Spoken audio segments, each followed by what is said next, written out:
नमस्कार रसिकांनो, मी जगदीश खांदेवाले ओविराज चॅनलवर आपणा सर्वांचे सहर्ष स्वागत करत आहे। मी आज आपल्यासमोर गोमा गणेश पितळी दरवाजा ही एक पेशवाईतील मनोरंजक आख्यायिका सादर करणार आहे। गोष्ट नाना फडणवीस यांच्या काळातली आहे।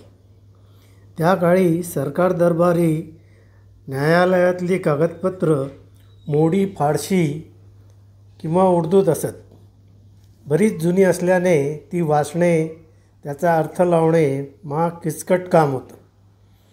व्यवस्थेतील ही त्रुटी बरोबर हेरून गोकुळ मार्तंड या हुशार व्यक्तीने जुनी कागदपत्रे नव्याने तयार करून देणे, त्यासाठी रीतसर अर्ज लिहून देणे हाच आपला व्यवसाय केला।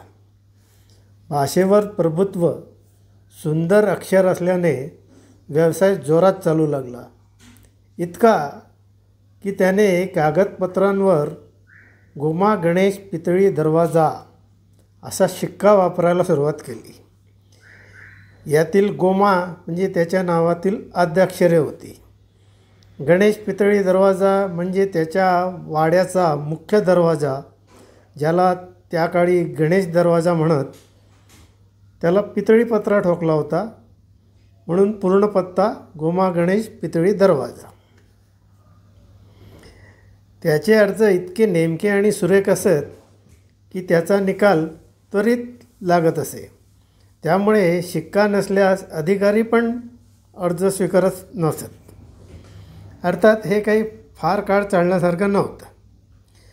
उघडकीला आल्यावर तो बचावादाखल एवढंच म्हणाला की तो कोणालाही शिक्का मारून घ्यायला सांगत नव्हता किंवा असा काही सरकारी आदेश आहे असंही सांगत नव्हता।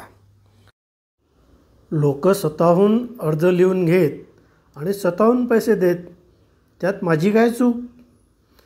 हा बचाव अमान्य करून त्याला हद्दपार करण्यात आलं। नंतर तो मोगली राजवटीत गेला आणि तिथे पण त्याने हेच उद्योग परत सुरू केले।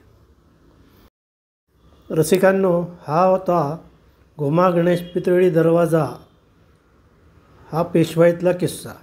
आपल्याला आवडल्या असल्यास जरूर लाईक करा, कॉमेंट करा आणि हो, ओविराज चॅनल सबस्क्राईब करायला विसरू नका। धन्यवाद।